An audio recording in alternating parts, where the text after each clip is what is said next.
Start है भाई। Clear. नमस्कार साथियों, स्वागत है आप सभी का आपके अपने यूट्यूब चैनल सरकारी भारत में। सो फ्रेंड्स, आज की इस वीडियो के अंदर हम बात करने वाले हैं हॉवर्ड गार्डनर के बारे में। जो स्टूडेंट ऐसे हैं सीटेट की तैयारी कर रहे हैं, सेंट्रल टीचर एलिजिबिलिटी टेस्ट केंद्र से पात्रता परीक्षा की तैयारी कर रहे हैं, तो वहां पर आपका सीडीपी के अंदर एक टॉपिक पूछा जाता है हॉवर्ड गार्डनर से रिलेटेड। टॉपिक बहुत सारे हैं, हमने टॉपिक वाइज क्लास आपकी स्टार्ट कर दी है, जिसमें 4 क्लास हो चुकी हैं, ये 5वीं क्लास है। तो हॉवर्ड गार्डनर से यहाँ पर एक प्रश्न पूछा जाता है, और क्या प्रश्न बनता है मल्टीपल इंटेलिजेंस थ्योरी के बारे में, वो हम इस वीडियो के अंदर देखने वाले हैं। तो देखिए, मैं आपका समय वेस्ट नहीं करूंगा, सीधा सीधा है, आप वीडियो को देखिए और उसका आनंद लीजिए, उसका फायदा उठाइए। क्लियर है मेरे भाई? सभी के सभी टॉपिक को कर लीजिएगा, प्लेलिस्ट बना दी गई है, आपको सारे के सारे टॉपिक मिल जाएंगे।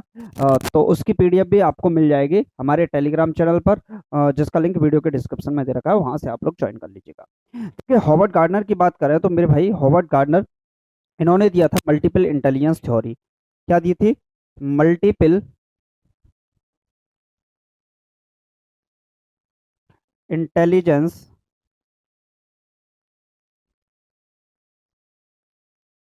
थ्योरी। तो मल्टीपल इंटेलिजेंस थ्योरी के प्रतिपादक कौन है, ये प्रश्न आपसे बनता है। मल्टीपल इंटेलिजेंस थ्योरी, इसको हम बोलते हैं बहुबुद्धि का सिद्धांत। क्या कहते हैं मेरे भाई? बहु इसको कहते हैं बहुबुद्धि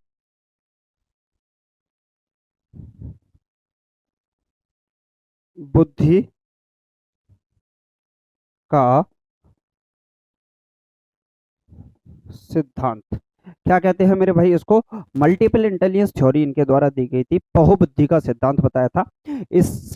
इनके अनुसार अगर बात करें तो मल्टीपल इंटेलिजेंस थ्योरी के जो टाइप बताए थे इन्होंने, कि कितने प्रकार की मल्टीपल इंटेलिजेंस होती है, तो कुल मिलाकर 8 प्रकार की मल्टीपल इंटेलिजेंस थ्योरीज को बताया था। देखिए, बहुत सी किताबों में आपको 7 भी देखने को मिल जाएगा, और अधिकतर ऐसी क्लास जो बुक्स होंगी उनमें आपको 9 भी देखने को मिलेगा, लेकिन आपको 8 ही याद रखना है, क्योंकि सीटेट अपना आंसर जब हार्वर्ड गार्डनर से रिलेटेड रखता है तो मल्टीपल इंटेलिजेंस थ्योरी को उन्होंने बहुबुद्धि को 8 प्रकार की बताया है। कितने प्रकार की बताया है मेरे भाई? 8 प्रकार की यहाँ पर बुद्धि बताई है। क्लियर है? अब आपका प्रश्न बनेगा, सर ये मल्टीपल इंटेलिजेंस जो थ्योरी है ये दी कब गई थी? तो मेरे भाई ये दी गई थी, थी तो ये दी गई थी 1983 में दी गई थी हार्वर्ड गार्डनर के द्वारा। तो आपसे प्रश्न पूछता है, हार्वर्ड गार्डनर के द्वारा बहुबुद्धि का सिद्धांत दिया गया था, तो किसका सिद्धांत? बहुबुद्धि का सिद्धांत, मल्टीपल इंटेलिजेंस थ्योरी। बहुबुद्धि कितने प्रकार की बताई है? 8 प्रकार की बताई है। किस सन में? 1983 में। तो मेरे भाई ये सन वाला क्वेश्चन बहुत कम पूछा जाता है, लेकिन ये दो क्वेश्चंस आपसे डायरेक्टली सीटेट हो या कोई स्टेट लेवल एग्जाम हो, वहां पर भी टेट वगैरह के एग्जामिनेशन में पूछ लिया जाता है। अब मैं आपको एक एक करके सारी की सारी बुद्धियों के बारे में बताता हूं कि कौन कौन सी बुद्धि की यहाँ पर इन्होंने बात की थी। तो सबसे पहले अगर हम यहाँ पर बात करें तो सबसे पहले है यहाँ पर शाब्दिक भाषाई बुद्धि। शाब्दिक भाषाई बुद्धि। मेरे भाई इसकी बात करें, शाब्दिक भाषाई बुद्धि की बात करें, तो इसको बोलते हैं वर्बल लिंग्विस्टिक इंटेलिजेंस। क्या बोलते हैं? Verbal linguistic intelligence.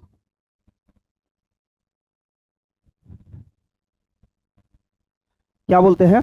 Verbal linguistic intelligence, जैसे शाब्दिक भाषाई बुद्धि कहते हैं। अब आप पूछ लोगे, देखिए शाब्दिक और भाषा, यानी कि जिसको भाषा की नॉलेज हो। क्या हो मेरे भाई? जिसको भाषा की नॉलेज हो, अधिकतर जिसको भाषा की नॉलेज होगी इस प्रकार की बुद्धि उसमें पाई जाएगी। तो आप बोलोगे किसके अंदर पाई जाएगी? तो जिसमें, जिसे भाषा का ज्ञान हो, जिसे भाषा का ज्ञान हो। क्या हो? जिसे भाषा का ज्ञान हो, उसके अंतर्गत ये शाब्दिक भाषाई बुद्धि आपकी पाई जाएगी।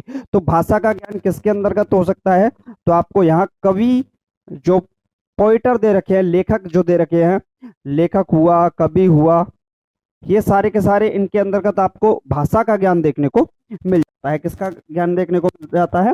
भाषा का ज्ञान इनके अंतर्गत देखने को मिल जाता है। आप बात करें वकील, वकील भी भाषा का बहुत अच्छे तरीके से यूज करते हैं, वकील को भी भाषा की जानकारी होती है। और अगर बात करें हम यहाँ पर बोल सकते हैं पत्रकार, पत्रकार।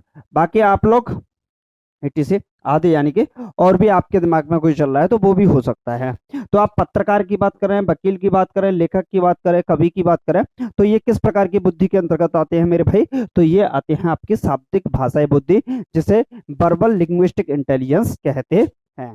क्लियर है? तो ये प्रश्न आपसे पहला प्रश्न यहीं से बन सकता है मेरे भाई। क्लियर है? पहला क्वेश्चन यहीं से बन सकता है।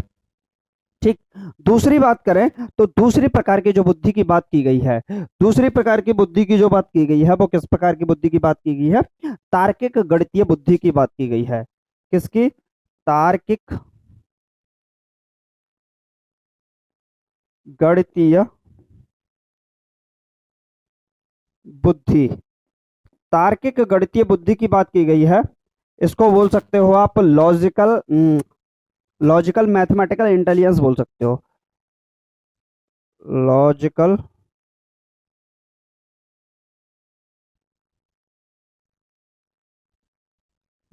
मैथमेटिकल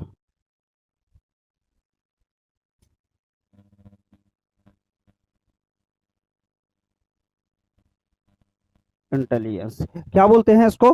तार्किक गणितीय बुद्धि बोलते हैं, लॉजिकल मैथमेटिकल मैथमेटिकल इंटेलिजेंस इसको बोला जाता है। तो तार्किक गणितीय बुद्धि किसके अंतर्गत आपको देखने को मिलती है? तार्किकता यहाँ पर देखने की बात आ जाए तो तार्किकता की बात करें तो यहाँ पर जो वैज्ञानिक होगा, वैज्ञानिक जो साइंटिस्ट होते हैं उनके अंतर्गत आपको तार्किकता देखने को मिल सकती है। आप बोल सकते हो कोई बैंकर है, क्या है? बैंकर है, उसके अंतर्गत आपको बैंकर यानी कि तार्किकता, लॉजिकलिटी वहां पर देखने को मिल सकती है। गणितीय संक्रियाओं पर आधारित गणितीय संक्रियाओं को हल करने की जो प्रोसेस देखने को मिलती है, बैंकर के अंतर्गत काफी अच्छी देखने को मिल जाती है। इसके बाद आप यहाँ पर ऑप्शन में लगा सकते हो अकाउंटेंट। ठीक है। तो जो मैं बता रहा हूँ इनमें से ही सीटेट में अब तक प्रश्न पूछा गया था। बैंकर से रिलेटेड, वैज्ञानिक से रिलेटेड, अकाउंटेंट से रिलेटेड, कवि, लेखक, वकील, पत्रकार, इनसे रिलेटेड क्वेश्चन पूछा गया, तो वही सिलेक्टेड ऑप्शन ही मैं आपको बता रहा हूँ। ऐसा नहीं है कि सिलेक्टेड चीजों से हटके बता रहा हूँ। तो एग्जामिनेशन में जो आपसे पूछा जाएगा उसी को हम ध्यान में रख रहे हैं। क्लियर है मेरे भाई? चलिए इसके बाद देखते हैं, तीसरे नंबर की बुद्धि की बात करते हैं। तो तीसरे नंबर पर जो बुद्धि आती है वो आती है स्पेशल इंटेलिजेंस, जिसे हम स्थानिक बुद्धि कहते हैं। क्या कहते हैं? स्थानिक बुद्धि। इसे बोल सकते हो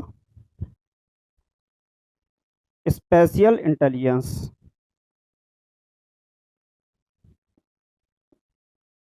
क्या बोल सकते हो मेरे भाई?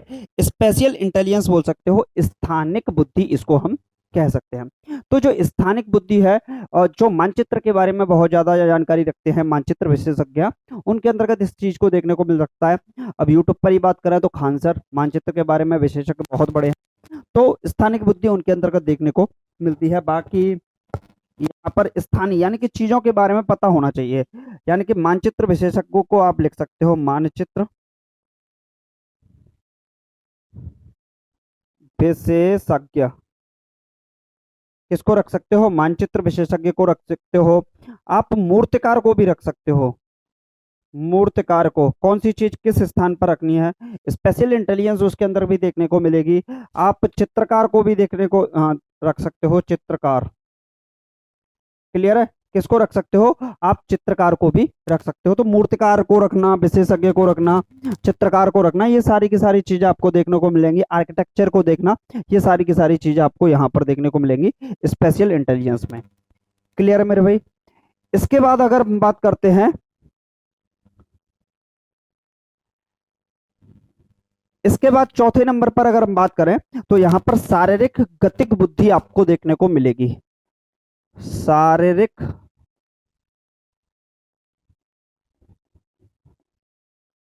गतिक बुद्धि।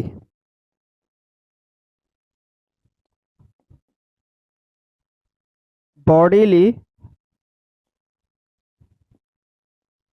Kinaesthetic, kinaesthetic intelligence. ठीक है। बॉडीली काइनेस्थेटिक इंटेलिजेंस, शारीरिक गतिक बुद्धि आपको यहाँ पर देखने को मिलेगी। इस प्रकार की जो बुद्धि होती है एक तरीके से जो हट्टे कट्टे हैं, व्यायाम वगैरह करते हैं, उनके अंतर्गत देखने को मिल सकती है। तो इस प्रकार की जो बुद्धि आपको देखने को मिलेगी, जैसे आपका डांसर हो गया, कोई डांसर है उसके अंतर्गत देखने को मिलेगी, कोई एथलीट हो गया उसके अंदर भी आपको इस प्रकार की बुद्धि देखने को मिलेगी। नीरज चोपड़ा ओलंपिक मेडलिस्ट है, तो उनको भी अंदर भी जो इंटेलिजेंस होगी, बॉडी बिल्डर्स जो आते हैं वो भी किसके अंतर्गत आएंगे, शारीरिक गतिक बुद्धि के अंतर्गत ही आएंगे। आप यहाँ पर अभिनेता को भी लिख सकते हो, क्या अभिनेता भी इसी श्रेणी में आ जाता है। क्लियर है मेरे भाई। तो इसी से रिलेटेड प्रश्न पूछा गया है, तो अभिनेता से पिछली बार क्वेश्चन पूछा गया था। तो आप याद रखिएगा, शारीरिक गतिक जो बुद्धि होती है, बॉडीली काइनेस्थेटिक इंटेलिजेंस होती है, वो डांसर, एथलीट या अभिनेता के अंतर्गत देखने को मिलती है। क्लियर है मेरे भाई। चलिए नेक्स्ट अगर हम बात करते हैं, नंबर 5 पर आते हैं। तो पांचवी जो बुद्धि देखने को मिलती है आपको, म्यूजिकल इंटेलिजेंस यानी कि संगीतमय बुद्धि देखने को मिलती है।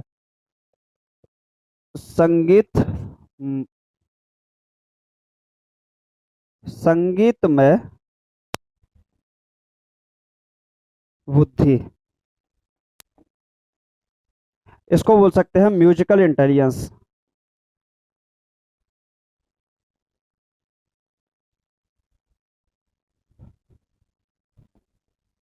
म्यूजिकल इंटेलिजेंस जिसको किसके अंतर्गत देखने को मिलेगी, एक ऐसा व्यक्ति जिसको स्वर, लय और ताल की पहचान हो। क्या हो, स्वर की पहचान हो, लय की पहचान हो, ताल की पहचान हो, ऐसे व्यक्ति के अंतर्गत आपको म्यूजिकल इंटेलिजेंस यानी कि संगीतमय बुद्धि देखने को मिलेगी। आप इसके अंतर्गत सिंगर को रख सकते हो, किसको, सिंगर को रख सकते हो, इंटरटेनर को रख सकते हो, ठीक। बाकी अगर आप यहाँ पर हनी सिंह को बोल सकते हो, लता मंगेशकर को बोल सकते हो, इसके बाद आप बोलना चाहो तो यहाँ पर अरिजीत सिंह को बोल सकते हो। ये सारे के सारे म्यूजिकल इंटेलिजेंस के ही पार्ट होंगे। क्लियर है मेरे भाई। तो पांचवी बुद्धि आपकी क्लियर हुई। यहीं से प्रश्न आएगा, कहीं और से नहीं आने वाला है। आप लोग ये सोचे कि प्रश्न कहीं और से बनेगा, ना जी ना, कहीं और से प्रश्न आपका बनने वाला नहीं है। इसी से आपको एक दो क्वेश्चन यहाँ पर मिल जाएंगे एग्जामिनेशन में। इसके बाद आता है इंटरपर्सनल इंटेलिजेंस, जिसको बोलते हैं अंतरवैयक्तिक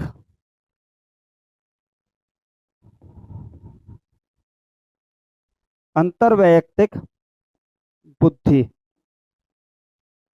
इसको बोलते हैं इंटर पर्सनल इंटेलिजेंस। क्या बोलते हैं इसको, अंतरवैयक्तिक इंटेलिजेंस बोलते हैं। इसको बोलते हैं अंतरवैयक्तिक बुद्धि। इसकी अगर हम बात करें, एक ऐसा व्यक्ति जो समाज के साथ, दूसरों के साथ एक तरीके से इंटरेक्ट करना अच्छा माना जाता है, उस प्रकार के व्यक्ति को मानते हैं। यानी कि एक दूसरे से इंटरेक्शन करने वाला किसके अंतर्गत आएगा, अंतरवैयक्तिक बुद्धि के अंतर्गत आएगा, यानी कि इंटरपर्सनल इंटेलिजेंस के अंतर्गत आएगा मेरे भाई। यहां पर अगर नेता की बात करें, राजनेता, एक ही बात है ये, तो नेता बोलो या राजनेता बोलो, तो जो लीडर्स होते हैं वो उनके अंतर्गत समाज को रिझाने की ताकत जो होती है वो एक अपने आप में अद्वितीय है। अब रिझाने की ताकत किसके अंतर्गत है, कमेंट बॉक्स में आंसर आप लोग लिखिएगा। आपका फेवरेट जो लीडर है उसका नाम लिखिएगा। बाकी यहाँ पर आप राजनीति मत फैलाइएगा, सिर्फ आंसर लिखिएगा आपको जो पता हो। क्लियर है मेरे भाई। यहाँ पर अगर हम लिखना चाहें तो जो सामाजिक कार्यकर्ता होते हैं, सामाजिक जो कार्यकर्ता होते हैं, कार्यकर्ता,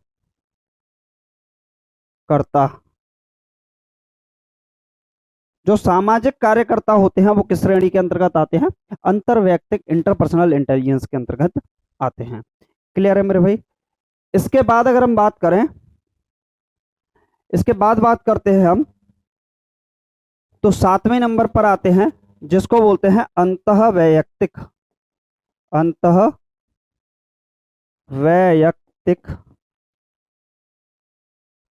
बुद्धि। क्या बोलते हैं, अंतः वैयक्तिक बुद्धि बोलते हैं, जिसको हम क्या कहते हैं, इंट्रापर्सनल इंटेलिजेंस जिसको हम कहते हैं।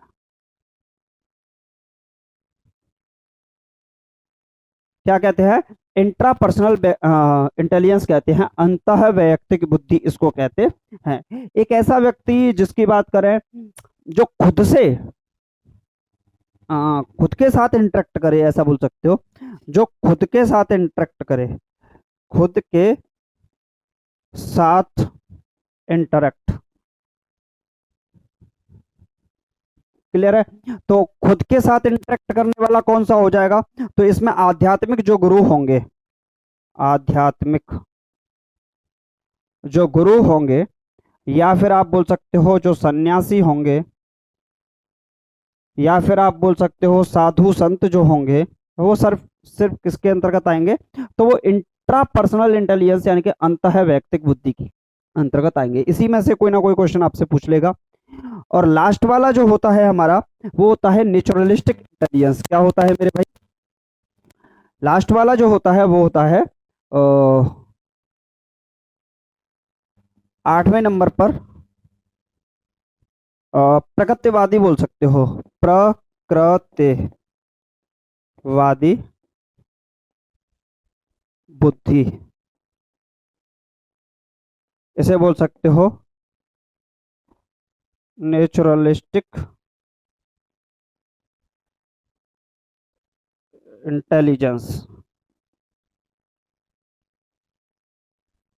क्या बोलेंगे, नेचुरलिस्टिक इंटेलिजेंस बोलेंगे, प्रकृतिवादी बुद्धि, जिसको प्रकृति के बारे में बहुत ज़्यादा जानकारी होती है, जिनको तो प्रकृति के बारे में बहुत ज़्यादा जानकारी किसको देखने को मिलेगी, तो जो हमारे किसान होते हैं मेरे भाई, किसान यानी कि जो फार्मर्स होते हैं, वो इसके अंतर्गत देखने को आपको मिलते हैं।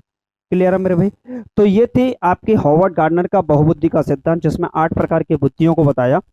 8 प्रकार की बुद्धि आपको मल्टीपल इंटेलिजेंस जो थ्योरी थी उसके अनुसार दी गई, और इसमें कौन सी बुद्धि किसके पास देखने को मिलती है लगभग, तो उसके बारे में बात की गई थी। आपसे एग्जाम्पल में ऐसे ही पूछता है, किसान के पास किस प्रकार की बुद्धि देखने को मिलेगी, मतलब क्वेश्चन को थोड़ा सा घुमा फिरा के पूछेगा, और यही पूछेगा। तो प्रकृतिवादी नेचुरलिस्टिक इंटेलिजेंस होती है, साधु सन्यासियों के बाद कौन सी होती है, तो अंतः वैयक्तिक यानी इंट्रापर्सनल इंटेलिजेंस होती है। इसी प्रकार से आपसे क्वेश्चन पूछेगा। बाकी आप लोग सीटेट की तैयारी कर रहे हैं, चैनल को सब्सक्राइब कर लीजिएगा, और इस वीडियो को अभी तक शेयर नहीं किया है तो शेयर भी कर दीजिएगा। बाकी आप लोग समझदार हैं, होशियार हैं, सब कुछ कर लेंगे, ठीक है। तो मिलते हैं नेक्स्ट वीडियो में, और टेलीग्राम चैनल को ज्वाइन कर लीजिएगा, वहां से आपको पीडीएफ वगैरह मिलती रहेंगे। Thank you for watching this video.